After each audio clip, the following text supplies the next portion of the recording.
सैयद इम्तियाज जलील आगे बढ़ो, सैयद इम्तियाज जलील आगे बढ़ो, सैयद इम्तियाज जलील आगे बढ़ो। अस्सलाम वालेकुम व रहमतुल्लाहि व बरकातुहू।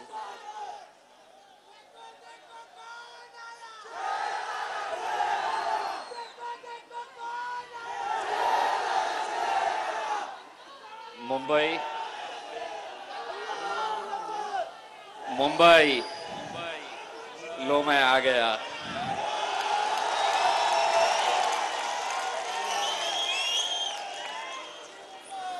मुंबई लो मैं आ गया।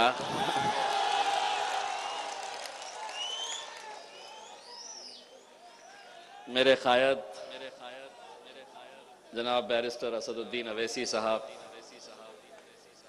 मजलिस इत्तेहादुल मुस्लिमीन के महाराष्ट्र के हमारे वर्किंग प्रेसिडेंट जनाब डॉक्टर गफ्फार कादरी साहब, फैयाज खान साहब, वारिस पठान साहब, हमारे एमएलए फारूक शाह साहब, स्टेज के ऊपर मौजूद तमाम मजलिस के जिम्मेदारान, हमारी माएँ और बहनें, वो समझ रहे थे सरकार मेरी है,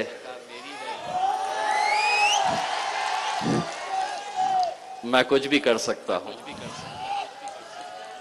मैं समझ रहा था आवाम मेरी है, मैं कुछ भी कर सकता हूं।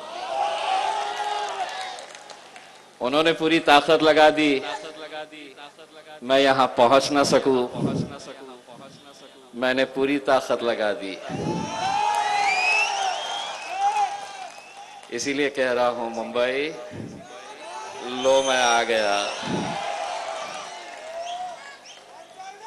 अभी ये तो बस एक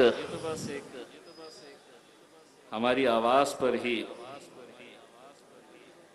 छा गई इतनी बौखलाहट। ये तो सिर्फ एक गुर्राहट थी, अभी अभी दहाड़ना बाकी है।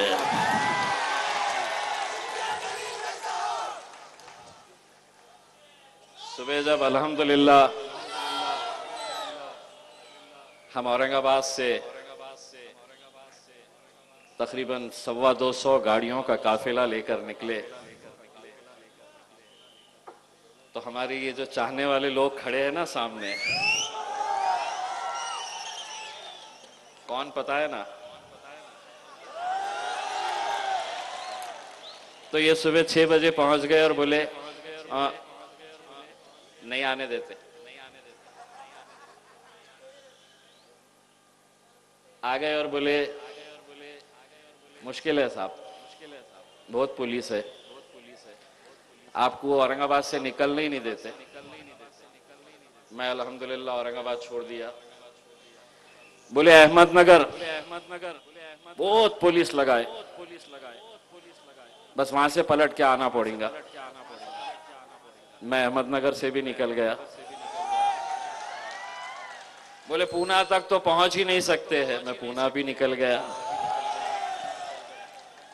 एक जगह पे रुकाए और मुझे कहे कि साहब अब इसके आगे नहीं, इसके आगे नहीं जा सकते।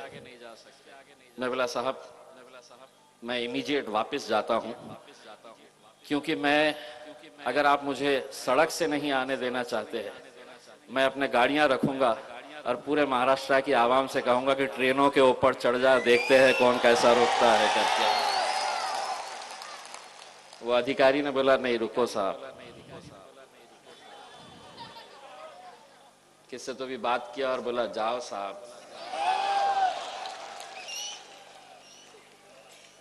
लेकिन मैंने आज इन 13 घंटों के सफर के अंदर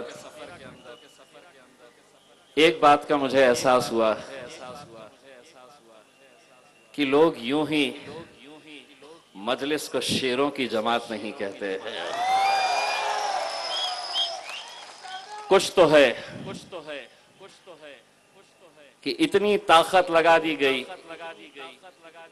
और मैं एक साफ शब्दों के अंदर ये कहना चाहता हूं,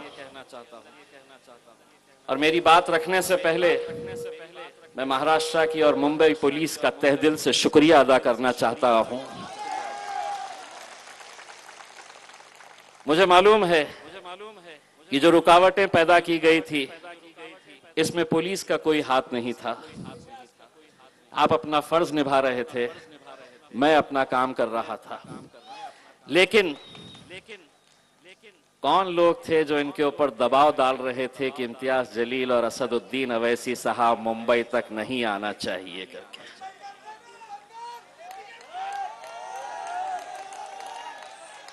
आपको मैं ये बताऊं कि ये जब प्रोग्राम हमने लेने का तय किया था, तो हमने लोगों से ये बताया कि ये हमारी सियासी जमात का कोई कार्यक्रम नहीं है, कोई प्रोग्राम नहीं है।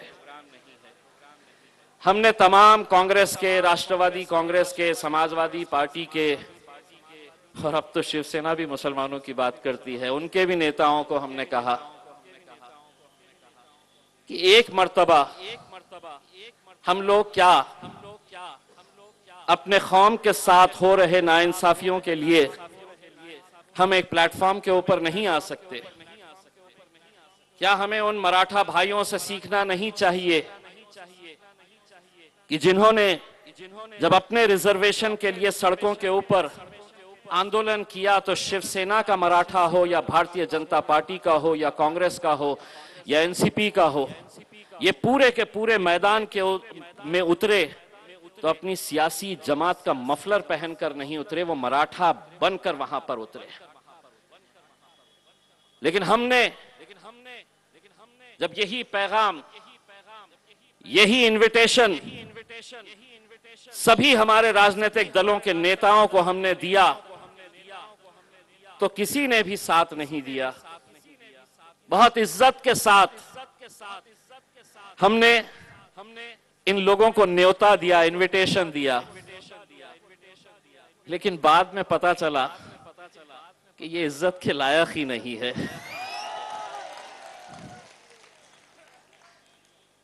लोगों ने कहा कि क्या कर लेंगे, आप रिजर्वेशन का तो इतना पुराना मामला है, वक्फ की जमीनें अब कहां बची है, आप क्यों इतनी मेहनत कर रहे हैं, क्यों जा रहे?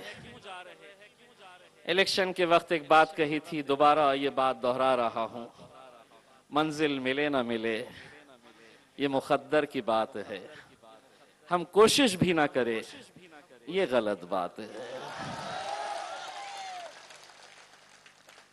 हम कोशिश करेंगे, पूरी ईमानदारी के साथ कोशिश करेंगे, और जब ईमानदारी के साथ कोशिश करते हैं तो उसका नतीजे कैसे होते हैं, अल्हम्दुलिल्लाह वही एक नतीजा आपके सामने आज आपका बेटा, आपका भाई खड़ा हुआ है।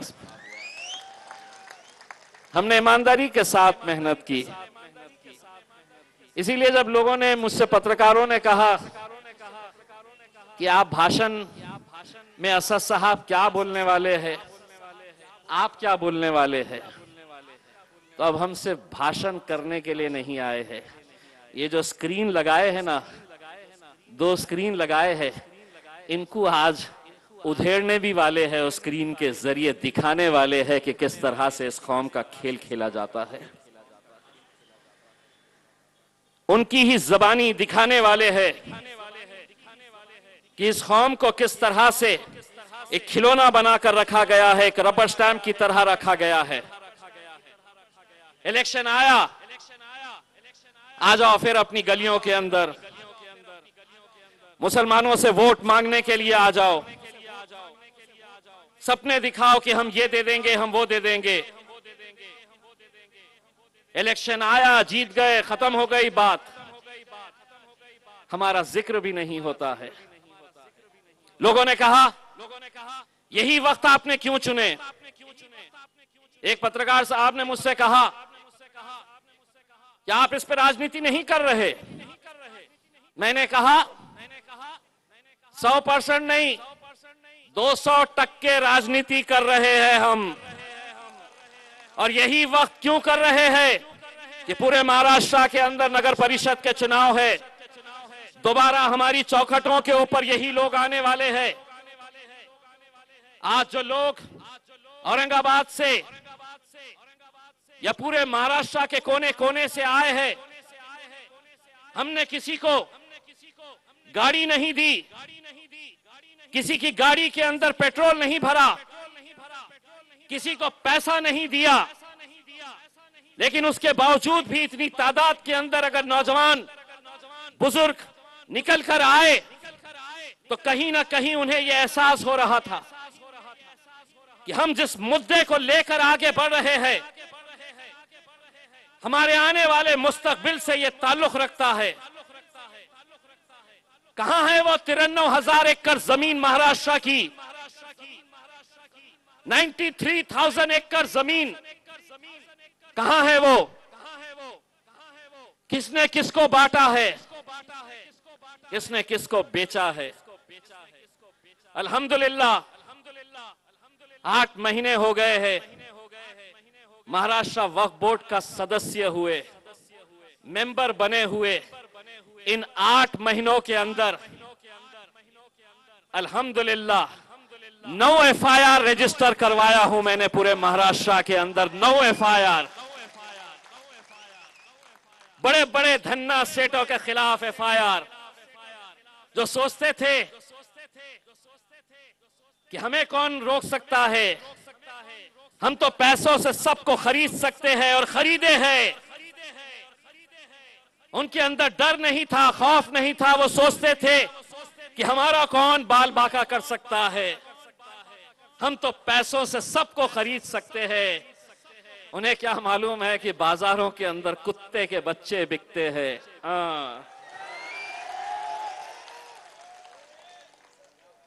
बाजार में खरीद सकते हैं, बाजार में क्या नहीं खरीद सकते? एक है स्टेज पे,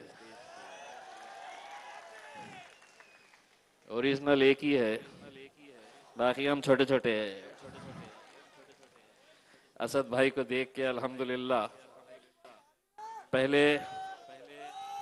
पहले पार्लियामेंट के अंदर भारतीय जनता पार्टी वाले सोचते थे ये अकेले है, इतना बोलते, और अब ये भी आ गया, अरे बाबा बाबा बाबा ये तो बहुत ही बोलता है बोले।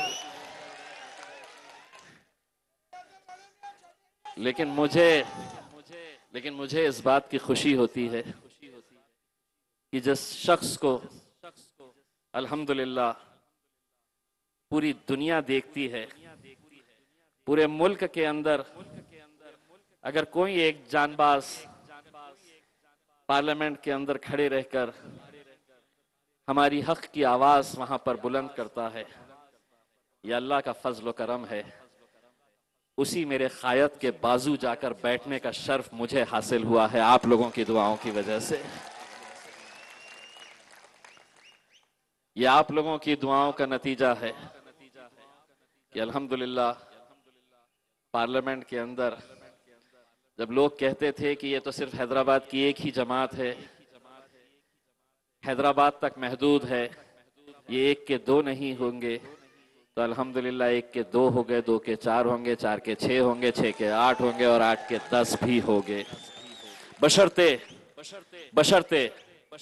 हमें जिस नेक नियति के साथ, जिस एकजहिती के साथ काम करने की जरूरत है, अगर उस तरह अगर काम करे, मैं तो मुंबई के नौजवानों के अंदर जो जज्बा और जो जोश देखता हूं, कभी कभी असद साहब को ये दिल बोलना चाहता है कि असद साहब मुंबई मेरे हवाले कर दीजिएगा, देखिए मुंबई की कैसे काया पलट कर देता हूं करके। कर रहे हमारे फयाज भाई भी काम कर रहे हैं, वारिस भाई भी काम कर रहे हैं, हमारे कॉरपोरेटर्स भी काम कर रहे हैं, लेकिन कहीं ना कहीं हमको आज ये देखना होगा कि हम सिर्फ ओहदा लेंगे। महाराष्ट्र के कोने कोने से हमने कहा था कि आपको आना है, कुछ लोगों ने बहाने बनाए। मैंने जब मीटिंग लिया तो एक ने कहा मैं 40 गाड़ी लेकर आ रहा हूं, आखिर में लाया 4। एक ने कहा 20 गाड़ियों का तो नंबर लिख लो साहब, लाया 3। घर को जाना पड़ेगा भैया, काम करोगे तो टिकोगे, नहीं करोगे तो आपको भी जाना पड़ेगा। और ये फैसले हमको अपने पार्टी के हक के अंदर लेने पड़ेंगे। जो काम करेगा वो मजलिस के अंदर आगे बढ़ेगा, जो नहीं करेगा उसको घर में जाना पड़ेगा उसमें। क्योंकि हम ये जब जज्बा और जोश देखते हैं नौजवानों के अंदर, तो हमें भी ऐसा लगता है कि अगर औरंगाबाद से एक एमपी चुनकर आ सकता है तो मुंबई से हम 4 एमएलएस क्यों नहीं चुनकर ला सकते हैं मेरे भाई। बशर्ते एक ताकत बनकर खड़े रहने की जरूरत है, हमारे आपसी इख्तिलाफात को खत्म करने की जरूरत है। और अगर हम वो कर पाए तो मैं समझता हूं कि पूरे महाराष्ट्र के अंदर सबसे ज्यादा जरखेज जमीन कहीं पर है तो वो मुंबई के अंदर है, जहां पर हम बहुत अच्छे नतीजे लेकर आ सकते हैं। दोस्तों, ये जब हमने निकलने का फैसला किया, पूरी तैयारी हो गई। और हाँ, मैंने जिस तरह से हमारे पुलिस डिपार्टमेंट का शुक्रिया अदा किया, मैं ये समझता हूं कि आज का ये कार्यक्रम अगर यहां पर हो रहा है तो वो सिर्फ और सिर्फ हमारे महाराष्ट्र के working president doctor Gaffar Qadri sahab की मेहनतों की वजह से हो रहा है कि पिछले इतने दिनों से वो यहां पर आकर बैठे और बैठकर उन्होंने जो कुछ भी मुमकिन हो सकता था वो काम किया। वरना ये आलम है हमारा कि पुलिस ने कहा नहीं करना, नहीं करेंगे, ठीक है साहब नहीं करेंगे। ये मजलिस में नहीं चलेगा।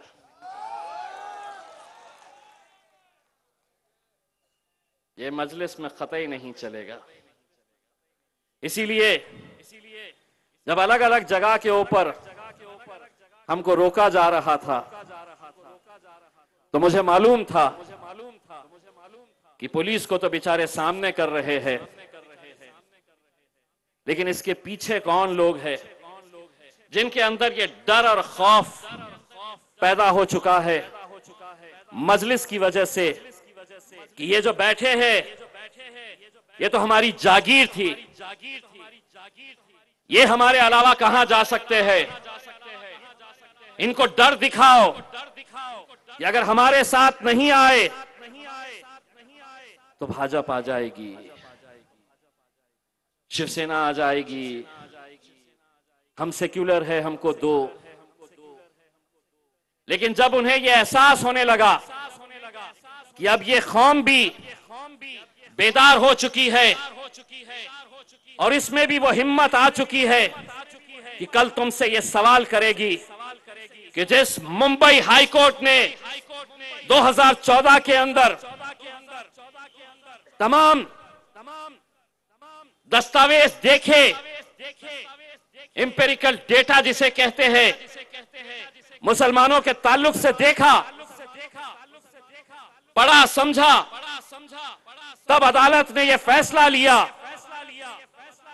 आदेश जारी किया गया कि मुसलमानों का एजुकेशन का परसेंटेज इस राज्य में, इस मुल्क के अंदर सबसे कम है। क्या वजह है कि आज हमारे बच्चे अगर अच्छी तालीम हासिल करना चाहते हैं तो क्या वजह है कि अदालत का फैसला आने के बावजूद भी ये सरकार, ये हुकूमत हमें ये रिजर्वेशन क्यों नहीं दे रही है। मैं और वारिस पठान 2014 से 2019 तक महाराष्ट्र की विधानसभा के अंदर एमएलए थे। उस वक्त कांग्रेस के, राष्ट्रवादी कांग्रेस के, समाजवादी पार्टी के आमदार एमएलए खड़े रहते थे और लड़ते थे बीजेपी के मुख्यमंत्री देवेंद्र फडणवीस से और शिवसेना से लड़ते थे और ये मांग करते थे कि अदालत ने मुसलमानों को 5% रिजर्वेशन दिया है। भारतीय जनता पार्टी शिवसेना नहीं चाहती है कि इनकी तरक्की हो, मुसलमानों को रिजर्वेशन दो, अदालत ने बोला है। इतने जोरदार भाषण करते थे कि मुझे ऐसा लगता था कि कितने हमदर्द है मेरे कौम के। 2019 के बाद तख्ता पलट गया, अब हुकूमत में आ गए हैं। विरोध में जब थे तो उस भारतीय जनता पार्टी और उस शिवसेना से मांगते थे जिनका मुसलमानों से कोई लेना देना नहीं, जो नहीं चाहते कि इस मुल्क का मुसलमान तरक्की करे, तालीम हासिल करे। लेकिन आज सत्ता के अंदर अगर तुम बैठे हैं, महाराष्ट्र की विधानसभा के अंदर अगर तुम जाकर बैठे हैं, तो तुम्हें वहां पहुंचाने के अंदर यही हमारे गयूर मुसलमानों का हाथ है कि तुम वहां पर जाकर बैठे हैं। लेकिन सत्ता में आते ही तेवर बदल गए। 2 साल से कोई जिक्र नहीं। हमने इंतजार किया कि अब कुछ फैसला करेंगे, तब करेंगे, लेकिन नहीं। जब हमने ये ऐलान किया कि अब हम आएंगे तुमसे सवाल करने के लिए, तो क्या किए? पुलिस वालों को आगे कर दिए, बोले रुकाओ इनको, कैसा तो भी रुकाओ करके। तो मैंने उनको बोला सरकार हमसे डरती है, इसीलिए सरकार हमसे डरती है, इसीलिए पुलिस को आगे। लेकिन यकीन मानिए आप अपना काम कर रहे थे। हमें मालूम है कि कौन कौन लोग इसके अंदर खेल खेल रहे थे कि हम आना नहीं करके कैसी कैसी साजिशें रची जा रही थी। मैं वो तमाम नौजवान जो महाराष्ट्र के कोने कोने से आए, मैं उनका तहे दिल से शुक्रिया अदा करना चाहता हूं कि आज अगर हम यहां तक पहुंचे तो सिर्फ इसलिए कि मैं अकेला नहीं था। जब मुझे रोकते थे तो वो देखते थे कि मेरे पीछे अल्हम्दुलिल्लाह कितनी बड़ी तादाद और कितनी बड़ी ताकत खड़ी हुई है। हद तो ये हो गई कि वाशी के पास जब हम आए नवी मुंबई में, अगर कोई वरिष्ठ पुलिस अधिकारी यहां पर मौजूद है तो सुनिए साहब, हमने अपनी किसी भी गाड़ी के ऊपर हमने अपनी पार्टी का झंडा लगाकर नहीं लाए। हमने कोई हरा नीला पीला भगवा झंडा लगाकर नहीं आए। हमने हमारे इस मुल्क के तिरंगे को हमारे गाड़ियों के ऊपर लगाकर हमने तिरंगा रैली बोलकर लेकर आए। उस तिरंगे का जिसकी हम इज्जत करते हैं, जिसके ऊपर हमें गर्व है, फख्र है। लेकिन वाशी में हमारी जैसी ही गाड़ियां रोकी गई, इतनी पुलिस थी वहां पर, इतनी पुलिस थी कि मुझे ये शक होने लगा कि मैं खासदार हूं या कोई आतंकी हूं जो इसके लिए इतने सारे लोग मेहमान मेरे इंतजार में यहां पर खड़े हुए थे करके।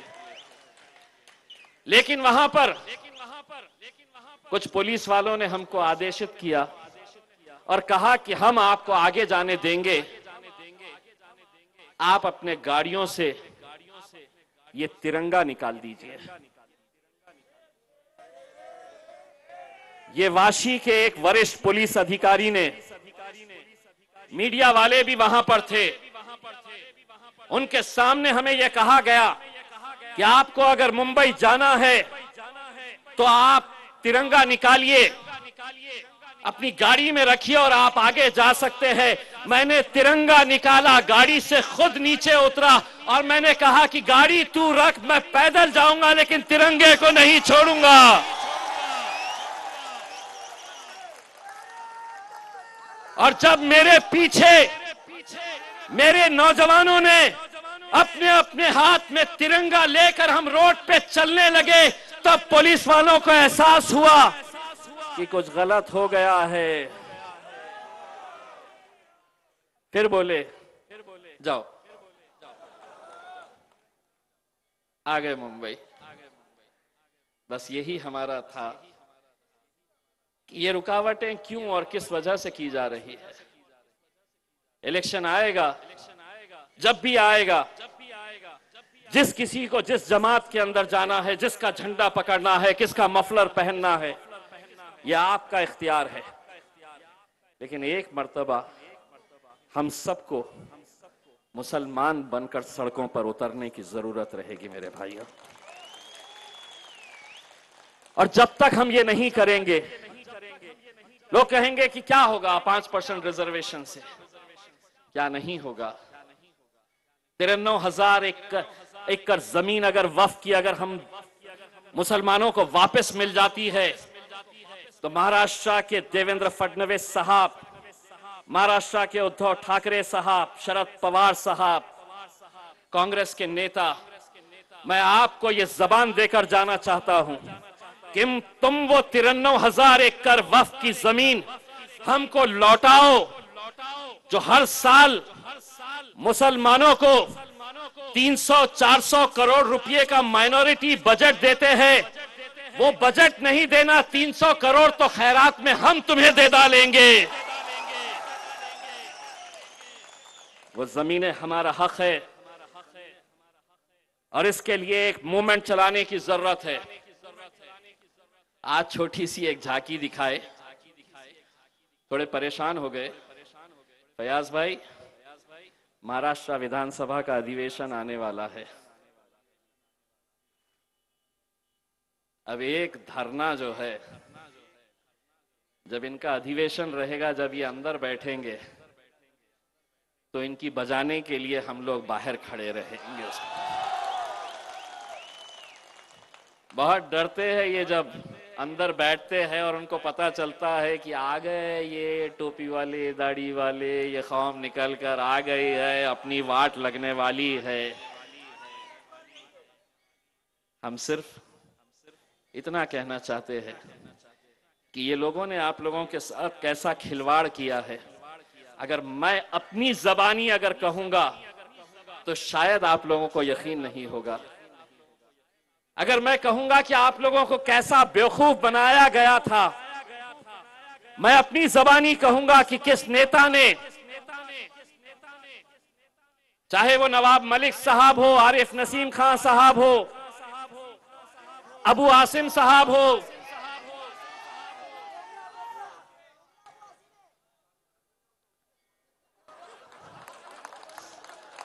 सिर्फ असद भाई ने इजाजत देना।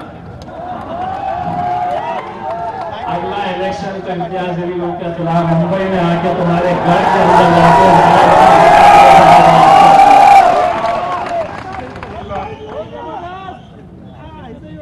हमारी वजह से वहां गए और बोले कौन अवैसी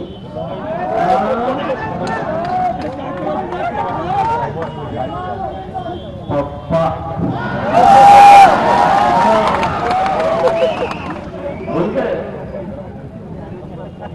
लेकिन मैं यहां जाने से पहले, देखिए इस मुल्क के अंदर मुसलमान माइनॉरिटी के अंदर सबसे बड़ी मेजॉरिटी है। अगर ये मुल्क को तरक्की करना है तो मुसलमानों को पीछे छोड़कर ये मुल्क कभी तरक्की के रास्ते पर नहीं जा सकता है। अगर हमको इस मुल्क को आगे बढ़ाना है तो हमारे इन मुसलमान भाइयों की तरक्की के बारे में भी सोचना पड़ेगा और ये सरकार की जिम्मेदारी है। सरकार में जो बैठे लोग हैं उनके जो करतूते हैं वो मैं आपको दिखाऊंगा, लेकिन सरकार हमसे कितनी डरती है इसका अंदाजा मुझे कल रात में हुआ कि कल रात में सरकार ने एक नोटिफिकेशन जारी किया और रात में 12 बजे वो नोटिफिकेशन मुझे भेजा गया। आप अगर पढ़ेंगे तो आपको ये समझ में आएगा कितना डरती है। क्या लिखे है मालूम नोटिफिकेशन में? बोले मुंबई में ओमिक्रॉन है तो इसीलिए ओमिक्रॉन की वजह से 11 तारीख यानी कि आज और 12 तारीख ये 2 दिन कोई भी धरना, कोई भी सभा, कोई भी सम्मेलन नहीं होगा 2 दिन के लिए। यानी कि 11 और 12 जब हम यहां पर है तो ओमिक्रॉन, हम जाते ही सब शुरू। अगर आप बोले होते असद भाई इजाजत दिए 13 तारीख के दिन फिर आ जाएंगे गाड़ियां लेके यहां पे, फिर तो रोक नहीं सकते हैं हमारे को। तो ये देखिए कैसी बौखलाहट है कि हमको रोकने के लिए एक ऐसा नोटिफिकेशन रात में 12 बजे निकाला गया कि ये 2 दिन के लिए है, तो हम कोई भी सभा को इजाजत नहीं दे रहे थे। लेकिन उसके बावजूद भी हम यहाँ पर आए। अल्हम्दुलिल्लाह मैं आप लोगों का, तमाम लोगों का तहे दिल से शुक्रिया अदा करना चाहता हूँ। और इससे पहले कि मैं बैरिस्टर असदुद्दीन अवैसी साहब को आपके सामने पेश करूं, मैं चाहता हूं कि आप लोग स्क्रीन के ऊपर नजर डालें और देखें। लगाओ रे, इनकी धुलाई करो जरा, थोड़ी लगाओ।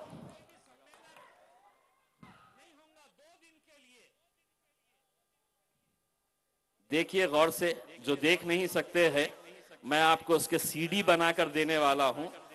हर इलाके के अंदर स्क्रीन लगाना और खूब चलाना, देखिएगा। बहुत बहुत शुक्रिया।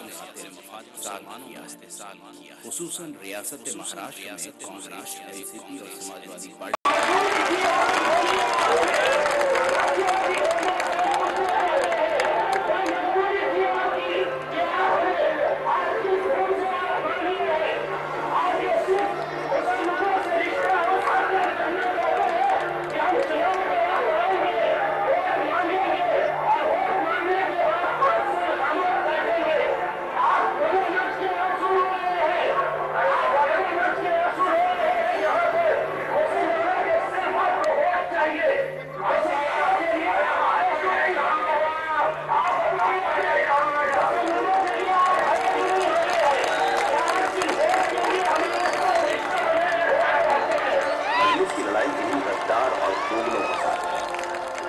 वादा शिकन ख्वाब दिखाना ही नहीं था।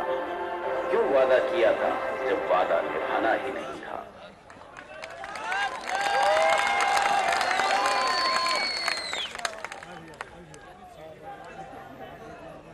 करती